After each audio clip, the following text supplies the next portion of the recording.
Olá, hoje é sexta-feira, dia de mais um Você Saúde. Eu aproveito para te convidar a seguir a nossa página no Instagram, @TV Câmara Caraguatatuba, @Câmara Caraguatatuba. Também se inscreva no nosso canal no YouTube, TV Câmara Caraguatatuba. Ative o sininho para saber tudo que nós estamos produzindo.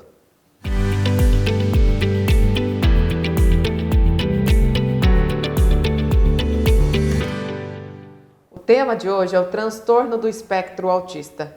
Segundo dados da Organização Pan-Americana da Saúde, uma em cada 160 crianças tem o diagnóstico. Por isso, hoje nós vamos conversar com o Dr. Luiz Henrique Burihan a respeito desse tema. Vai trazer muitas informações para nós. Doutor, seja muito bem-vindo. Obrigada por atender a nossa equipe. Muito obrigado, querida.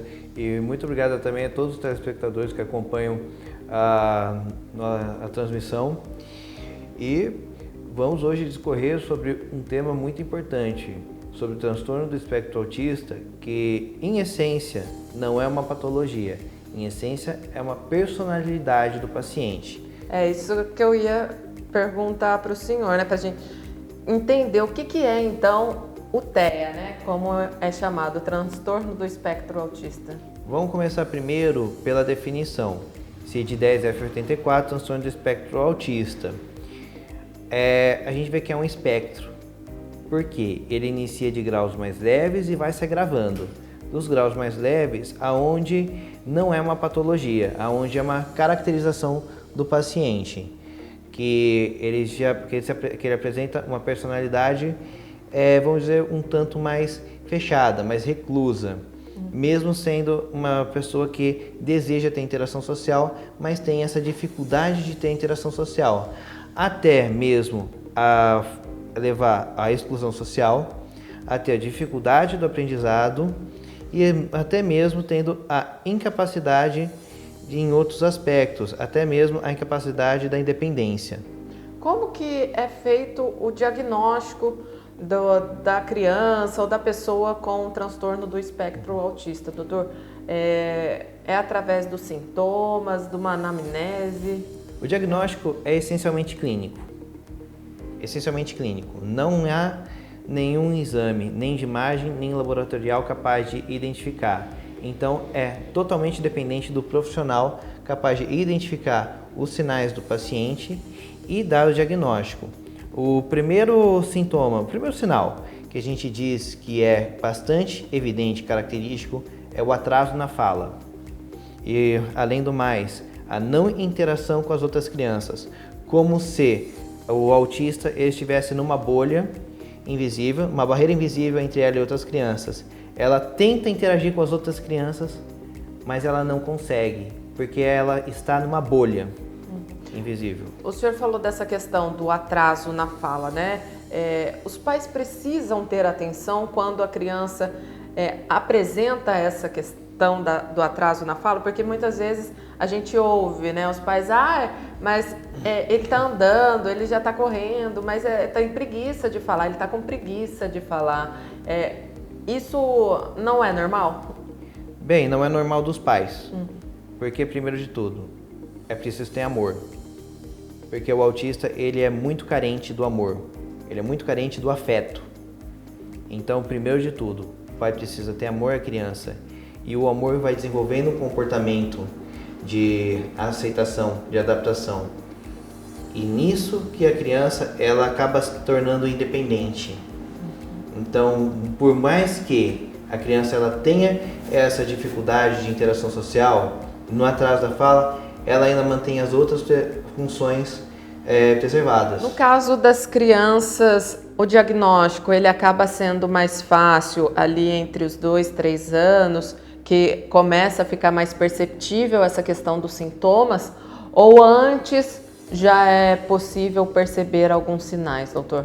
Essa é uma excelente pergunta, porque ainda que não seja, ainda não tenha documentação, até mesmo no campo científico, dificilmente tem essa anotação, a mãe ela pode perceber desde o momento do nascimento, da amamentação, que a criança ela acaba não tendo a interação com a mãe. Então a mãe já pode identificar e suspeitar, não pode dar diagnóstico, mas ela pode suspeitar. A criança está mamando menos, a criança não está interagindo comigo, não está olhando, eu faço sorriso e a criança não sorri de forma social para mim. Então, a mãe ela pode suspeitar desde o momento do nascimento, porque é uma doença de personalidade, de essência. Eu digo que é uma doença não do corpo, não da carne, mas da alma, da essência. E é importante que desde esses momentos, assim, desses primeiros sinais, os pais já comecem a se conscientizar, porque às vezes os pais são os primeiros a não aceitar, né? Então, assim, quer negar que a criança pode ser diagnosticada com um transtorno. Qual que é a importância dos pais se conscientizarem a respeito? Garantir a independência do filho. Tanto porque se os pais são os primeiros a discriminarem, a criança já vem com essa ideia de discriminação, que como os pais são a figura que a criança, o autista, aliás, não só a criança, não só o autista, como toda criança mais vai confiar no pai e na mãe, que são as figuras de referência. Se a criança já sente a discriminação pelos pais, ela automaticamente vai levar isso para a sociedade. Ela vai se sentir inferiorizada perante a sociedade. E é por isso que é muito importante cada pai e cada mãe amar o próprio filho e ter um amor verdadeiro.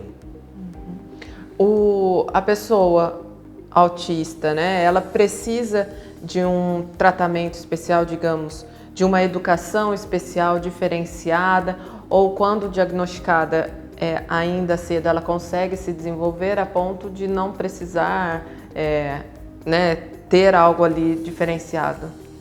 Em casos mais graves, a partir do terceiro nível, de 5 níveis.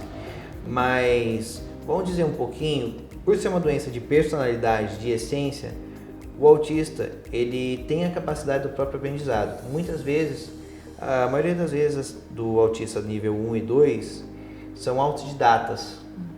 Então, grandes personalidades da humanidade também são autistas. Então, o autista, ele tem sempre um olhar dirigido ao futuro.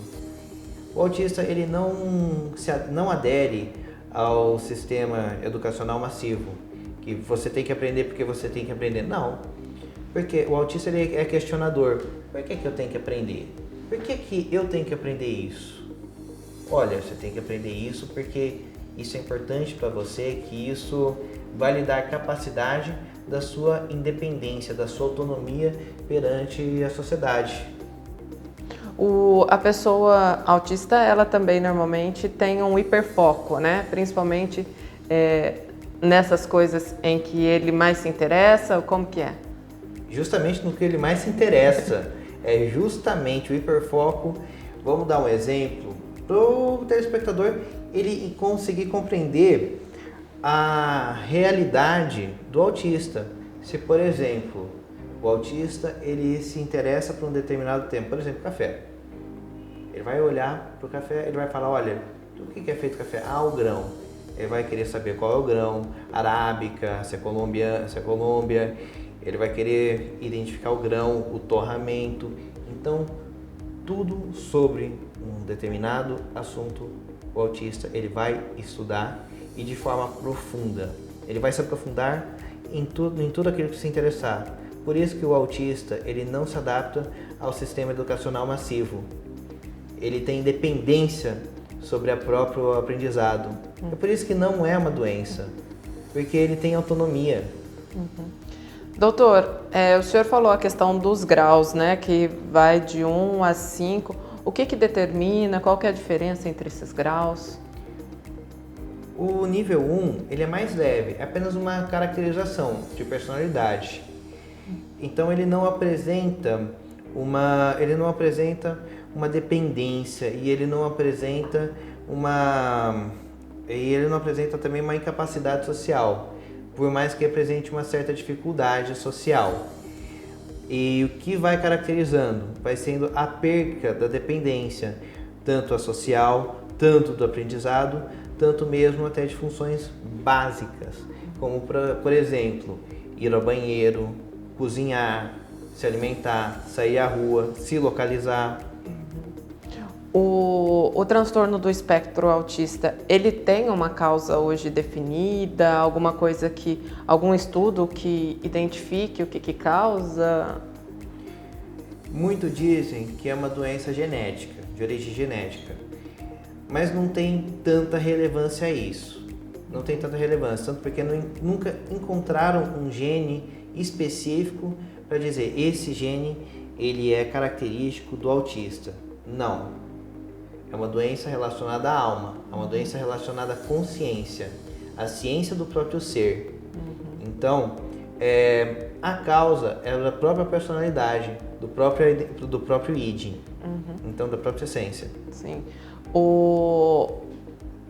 Recentemente houve um estudo falando a respeito da questão das telas. As telas, elas têm alguma influência nessa questão do uso, né, excessivo de telas por crianças muito pequenas? Tem alguma influência sobre o transtorno? Dependendo, pode agravar o nível de dependência do autista. Porém, a gente também tem que ser honesto também e dizer que a tecnologia é uma ferramenta de aprendizado. E o autista, ele tem a capacidade de utilizar, ele tem inteligência. Tem inteligência e capacidade de utilizar as telas como forma de aprendizado. Então, ensinando eles ali, colocando, né, para eles algo que vai de fato estimular o aprendizado, tá tudo assim, tá mais tranquilo, né? Sim, claro, porque porque capacita, torna o autista produtivo.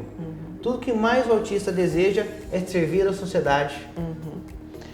Doutor, com relação ainda ao diagnóstico, as questões do que os pais podem ficar atentos, existe algum outro sintoma que às vezes não é muito característico do autista, mas pode estar ali também no meio, que os pais podem ter esse sinal de atenção, sinal de alerta?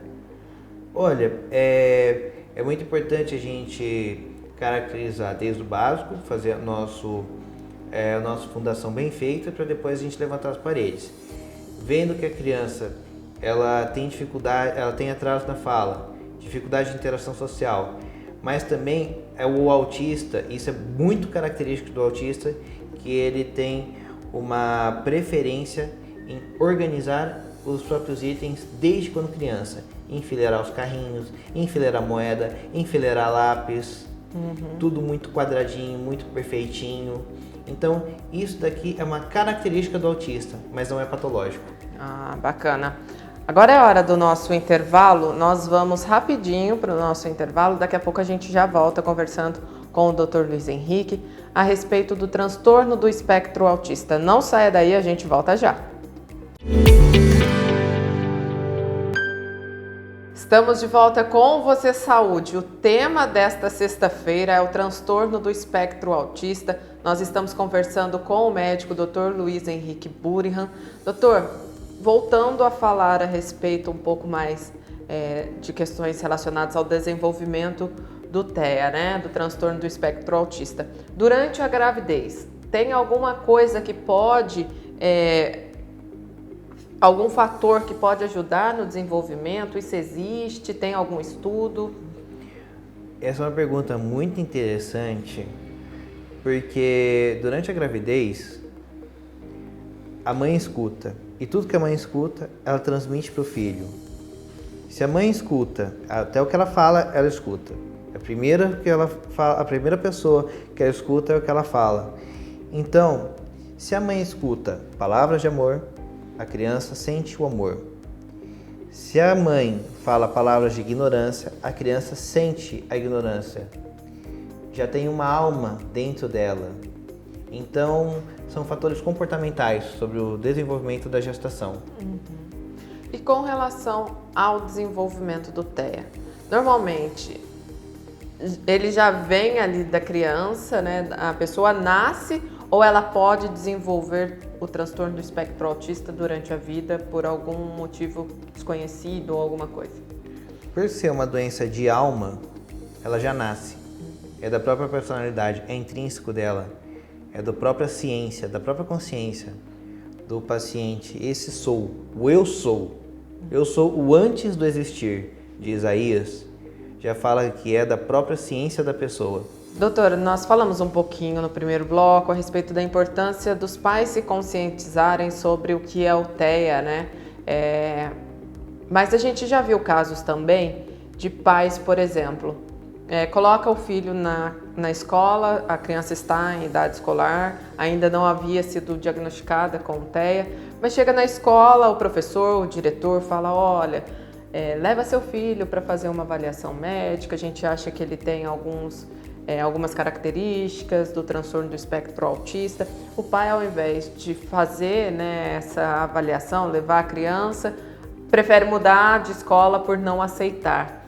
Isso é muito comum, o senhor conhece bastante casos assim, e qual que é a importância desses pais abrirem a mente, digamos assim, né, aceitarem e procurarem ajuda? A partir do momento que nós temos o conhecimento, nós estamos salvos da ignorância. E conhecereis a verdade nos salvará. Então, a partir do momento que nós conhecemos e abrimos a nossa mente ao conhecimento, nós quebramos preconceitos e andamos rumo à prosperidade. Esse preconceito é um preconceito social. Está disseminado pela sociedade esse preconceito. Muito devido também a conceitos religiosos romanos que difundiu esse preconceito contra o autista na sociedade, porque o autista é independente, porque o autista ele não aceita ser subjugado. O autista é questionador por natureza, e isso acabou fazendo com que o autista fosse subjugado pela sociedade, que ele fosse calado, silenciado pela sociedade. Isso fez com que o autista virasse o silêncio dos inocentes durante a sociedade. Então, a gente tem que lutar contra esse preconceito pelo conhecimento. E o conhecimento salvando o autista. E nós estamos numa época de transformação. No período escolar, o diretor ele vai detectar primeiro porque o autista ele não tem um bom desempenho escolar. Apesar de ser mais inteligente que o restante da turma muitas vezes, ele tem um desempenho escolar ou mediano ou abaixo da média, mostrando que o nosso sistema de ensino não está adaptado ao autista. Não é um sistema maçante, doutrinador, e o autista não aceita ser doutrinado porque ele é independente. E muitas vezes o autista, ou o diretor, ou o próprio profissional da educação vai identificar esses traços no autista e ele vai questionar o pai, olha pai, seu filho tem uma característica, isso não necessariamente é uma deficiência, mas é algo que o senhor necessita entender do seu filho. Então o diretor vai conversar com o pai, e o pai e os pais, na ignorância, eles não vão acatar essa informação de forma positiva. Acabam trocando filho de escola. E na outra escola, pela mesma metodologia, vai ter o mesmo diálogo e vai ter a mesma inclinação. E os pais novamente vão trocar o filho de escola. E chega na infância e na adolescência. A criança já trocou dezenas de vezes de escola em escola. Trocou diversas vezes. E os pais, exauridos pelo amor, exauridos por alguma questão, acabam espiando o próprio pecado nos filhos, dizendo, olha, por sua culpa a gente teve que trocar você de escola em escola. Peraí, mas por minha culpa? Como assim? Por sua culpa, porque o diretor sempre chamava para conversar e eu tinha que tirar você da escola. Geralmente são esses diálogos. Então, são os pecados espiados dos pais aos filhos, sendo que o filho não tem nada a ver com essa história, sendo que o filho não tem nada a ver. Ele estava muito bem adaptado, de repente ele é arrancado de uma escola para outra e ele não entende o porquê. Geralmente porque os pais se desentendem com o próprio sistema educacional e depois culpam o filho do pai se desentender. Porque para o pai é muito doloroso assumir a ignorância. Para o ser humano é muito doloroso assumir a própria ignorância. O senhor falou da questão do nosso sistema de ensino, né, para a questão das pessoas com transtorno do espectro autista. O senhor acredita que é necessário que haja essa mudança para que as pessoas autistas possam desenvolver também melhor as qualidades, os potenciais que elas têm, consigam trabalhar onde ali tem a dificuldade? Nós vivemos numa sociedade heterogênea. Cada um tem sua característica. Um gosta mais do azul, outro gosta mais do roxo. Um gosta de brincar de bonecas, o outro gosta de brincar de carrinho. E nada contra cada um. Nós temos que respeitar a preferência das pessoas. E assim o sistema educacional tem que entender que ele tem que capacitar o ser humano. E o autista o que mais deseja é ser capacitado. Muitas vezes o autista ele acaba não sendo capacitado no meio educacional, acaba sendo capacitado muitas vezes pelo YouTube. E para o autista, ele vai olhar, o YouTube ele é muito melhor educador que o próprio sistema educacional. Porque pelo menos no YouTube ele consegue se autocapacitar, enquanto no sistema educacional ele não consegue. Porque o sistema educacional é doutrinador, é homogeneizador, ou seja, tem que manter todo mundo na mesma régua. E as pessoas elas não vivem na mesma régua. E aí? Doutor, o diagnóstico precoce, ele ajuda a dar uma melhor qualidade de vida? Precoce, quando eu digo, quando a criança, sintomas. Isso, nos primeiros sintomas, ali ainda criança, ajuda a melhorar a qualidade de vida da pessoa com autismo? Melhora em muito, porque ele consegue se compreender e ele consegue se inserir na sociedade melhor. Ele vai entender que o comportamento dele não agrada os outros. Ele vai se identificar e ele vai trabalhar a própria ignorância. Porque para o autista não é doloroso trabalhar a própria ignorância. Para o não autista é mais doloroso trabalhar a própria ignorância do que o autista. Por isso que os autistas são mais inteligentes. Porque os autistas têm uma maior capacidade de transformação comportamental. O autista está sempre olhado para o futuro. A pessoa com transtorno do espectro autista, como que é o tratamento para ela? É multidisciplinar? É tratamento feito com remédio? Ou é mais essa questão do desenvolvimento mesmo? Basicamente, o início é um tratamento multidisciplinar voltado ao comportamento, a questões comportamentais.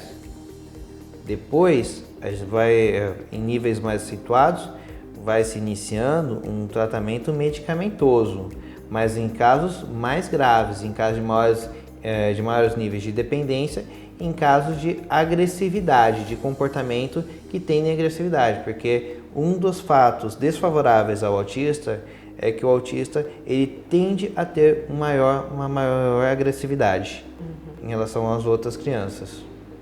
Doutor, nós estamos quase chegando ao fim do nosso programa de hoje. Eu queria que o senhor deixasse um recado para os papais, para o pessoal que está em casa, né, para quem acompanhou a nossa entrevista até aqui.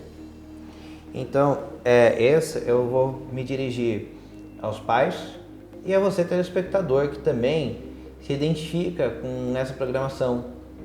Que você acredite que você, mesmo sofrendo por você não entender, pela própria ignorância, e você acaba, por esse programa, se informando e se identificando. Eu uso o exemplo de um personagem bíblico, o José lá de Gênesis, de Bereshit, que José, filho de Jacó, foi discriminado pelos irmãos, vendido como escravo, humilhado pelos irmãos também, e também humilhado também pela esposa de Potifar, que foi levado à cadeia, e quando chegou ao faraó não se curvou, sempre manteve a sua característica pelos seus princípios. Não venda seus princípios. Você procure uma ajuda, mas jamais venda seus princípios por facilidades. Sempre mantenha o seu valor interno você chegará lá e longe e procure uma ajuda, que a gente está aqui para te ajudar. Tá certo. Doutor, nós agradecemos a participação do senhor trazer tanta informação a respeito do transtorno do espectro autista aqui pra gente, esclarecer muitas dúvidas. Muito obrigada. Eu que agradeço. Boa tarde. Nós agradecemos também a você que esteve até aqui conosco. Um grande abraço a todos. Na próxima sexta-feira o Você Saúde está de volta. Mas antes, é claro, não se esqueça.